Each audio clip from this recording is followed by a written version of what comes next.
Yes, fam. Thank you for joining me on this wonderful December 7th inaugural episode of, I guess, the Risque Picks podcast weekly update thingamajig, whatever we're going to call it. Still doesn't have a name. Untitled Risque Picks show. That's what we're going to call it for now. Yet to be named by the fans. And by the fans, of course, I mean the league members. Welcome to the inaugural episode. Thank you so much for listening past the intro. I really appreciate that. Oh, first of all, let's get to this week's sponsor. This week, brought to you by McDonald's barbecue sauce. The best sauce you don't have to pay for. Absolutely, and thank you to those wonderful people at McDonald's for giving me extra barbecue sauce with my nugs last week. Really appreciate this. And just remember out there, kids, nugs, not drugs. Speaking of people who are probably high, let's take a look at the bottom of the league this year. We knew coming in that Nabil was going to be hampered. It's 2020. It's mid-pandemic. He hasn't been to the dispensary for God knows how many weeks. Okay? And don't get me wrong, that played a lot into it. That played a lot into why he drafted so poorly, why you go from keeping Deshaun Watson and then almost immediately turning around and drafting Lamar Jackson. Like, bro, come on, dog. Don't get me wrong. I know he's a busy guy, but you did have the foresight to grab the Steelers defense, who've just been start every single week, rocking it, and unfortunately not really going to get to use that in any sort of postseason quest. So sorry about that. Next up, we have the legendary Just the Tip. What a beautiful name. Hasn't changed it since the inception. And actually, I don't know if you know this, but the team that took over for you, Ryan, in our other league has also not changed the team name. And that's because it's just a thing of beauty. That's pretty much the only beautiful thing about your team. That and Derrick Henry. The rest of the team is obviously absolutely terrible. And that's why you find yourself ending the year at 4-9. Better luck next year, I guess. And then you've got my favorite team name, probably of all time, that I've been repeating to myself ever since he changed it weeks ago. Bad story, not fun. There is nothing not fun about that name.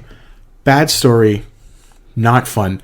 You find value with Aaron Rodgers, okay? You find value with DK Metcalf, and yet you still can't put the pieces enough together to get by week by week, getting outscored by your opponents week by week. I don't understand how this team is not in the playoffs. One of the highest scoring teams in the league, but with some of the highest points against in the league. So, unfortunate. It is a bad story. It is not fun, but it's also typical of Zahid's fantasy football playing style. Let's be real. Now, I hate to admit it, right? But right now, I do not have this spot locked up. Okay. I also am not necessarily in the playoffs. Knock on wood. I don't plan on not making the playoffs this year. But next up would be myself at the Killer Stethoscopes, and even 6-6, about to be 7-6, by the way. Okay, don't get me wrong. It is stupid of me to have triple stacked the Chargers. It is stupid of me to have had Kenny Golladay, to have DJ Moore, who just can't stay healthy. Okay, but if I squeak into this playoffs with Eckler coming back, okay, with maybe even James Conner coming back, maybe I get Kenny Golladay for a week, you better watch out. You better not cry, because I'm about to put your ass down. Okay? Now, if that doesn't happen, you should also watch out for the Duncan Hopkins. A 5-7 team, possibly a 6-7 team, but more likely a 5-8 team. This guy steals my quarterback, Kyler Murray. Okay? This guy steals my running back, Antonio Gibson. This guy grabs DeAndre Hopkins from my team last year. And how does he still not put it together? How does he still not make it work? I just don't understand. I don't think I'll ever understand. But if there's anything for me to say about this team, I'm just so glad I beat him this week.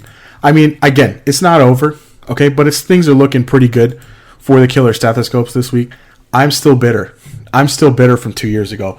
And you better realize that. I am so pissed off that I did not win that championship. And I'm taking it out on you this week. So eat it, Raheem. Put it on a plate. Actually, before you put it on the plate, put it in the oven 425, about 10 minutes, okay, or in the microwave on a crisping plate, preferably. All right, drizzle a little olive oil on top. All right, you shine it up real nice. You pour yourself a nice glass of Merlot. You shove it in your mouth or up your ass. I don't really care. Pick one or the other. Now let's get to the playoff bunch. The top 5 teams in the league. That's right. It's, I guess, what we have to call the cream of the crop. The top 5 teams. We'll start off with Mrs. Witten, because I'm just so surprised that after picking up Russell Wilson and losing steam, after grabbing Kenyon Drake, who has just been whatever, you still had the ability to grab Devontae Adams, to grab Allen Robinson, who have both been so consistent, and essentially carried your team to where you're at now. Now, I know a lot of it has to do with us not doing very well, right? It has to do with your competition, which has not been stiff, let's be honest. Okay? But I still, kudos, credit where credit's due. You're number 1. Okay? Number 2 would be the king of the hill. Imran, so impressive. So impressive. After being a perennial loser in the other league, coming in last place almost every single year, manages to find the right pieces and put them together in the right combination. Now, his team is probably not going to be healthy the entire playoffs, and that's going to be his undoing. But very well done. Glad you're getting better. Glad the whole league is getting better. Next up, team inconsequential. The perennial playoff contender. The perennial championship team. Basically because you can't beat Patrick Mahomes and Travis Kelce. Well done. No problem on giving you the tip on James Robinson. No problem. Anytime. No problem on telling you to grab David Montgomery. No problem at all. You know, I'm really happy for you. I'm really glad that you got to that position. But, you know, your reign of terror is certainly going to be done after this week. I should say next week, when probably I'll beat you in the first round of the playoffs. That is if you don't get a bye, which you might get a bye. I'm really not sure how it'll work. And then we go to the Fresh Prince of Hilaire. No, he does not have Clyde Edwards-Hilaire on his team. No, but he still uses the moniker, and who can blame him? It's a great name. Great team name. That's probably the team name of 2020, especially with the reunion, which I will probably not watch on Hulu. So good job on jumping on that bandwagon. You know, if Dalvin Cook wasn't so amazing, where would you be? I'm not really sure. Not really sure where you'd be. Probably not in second or third place, I would guess. And then, of course, the surprise of the year, okay, the old man down by the river. Now, a lot of people ask me, Kareem, tell me about your cousins. Tell me about the old man by the river. Number 1, is he old? Yes, he's old. Number 2, is he bald? For my entire life, he has been bald. Okay. Number 3, does he have gray beard? Yes, the last time that I saw him, he had a gray beard. And does he live by the river? Most importantly, yes, he lives by the river. I'm very impressed with what he's done with this franchise. I don't think it'll hold up throughout the playoffs. But, you know, hey, when a guy carries 3 quarterbacks in a 1-quarterback league, I mean, you got to give him credit for having the balls to do that, knowing that he has all these deficiencies in the rest of his roster.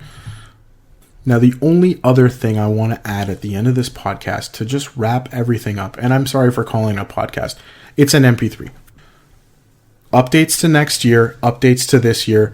First and foremost, in the playoffs, this year and going forward, the bottom 4 teams, so that's teams in places 7, 8, 9, and 10, the people that are not in the playoffs, your waiver priority will be after the top 6 teams in the league. Okay? So the number 1 waiver wire claim this week goes to the 6th team, and then the second goes to the 5th team, and so on and so forth, and then the teams in the consolation bracket. And going forward, we will probably have something else to do with the playoff bracket, like a round robin or something like that, as opposed to a real consolation bracket, because no one really cares who wins that league. And we're going to stop rewarding them for coming in last place. Number 2. Starting next year, we're doing a full complete redraft. If you're hanging on to someone on your roster who you know is not going to play over the next couple of weeks, or who you think will hold value going into next year, we've already voted on it. September 2021 is going to be a full complete redraft. No keepers going into the season, so don't feel obligated to keep a Saquon Barkley, a Travis Kelce, etc. Okay. Also, next year, just a quick update in case you forgot, we're doing 2 keepers for the 3 years. Have to be drafted in the 6th round or later or picked up from free agency. So if you grab, for example, James Robinson or Myles Gaskin off the free agent waiver wire, you have them on your team, they do very well for you, you can go ahead and keep them for the coming year. Now, this is going to start after the redraft, obviously, in 2021, and so that's in the 2021 to 2022 offseason.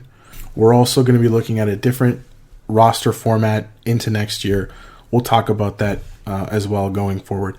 So just want to say a quick thanks to everybody, including my sponsor, McDonald's Barbecue Sauce. Fantastic.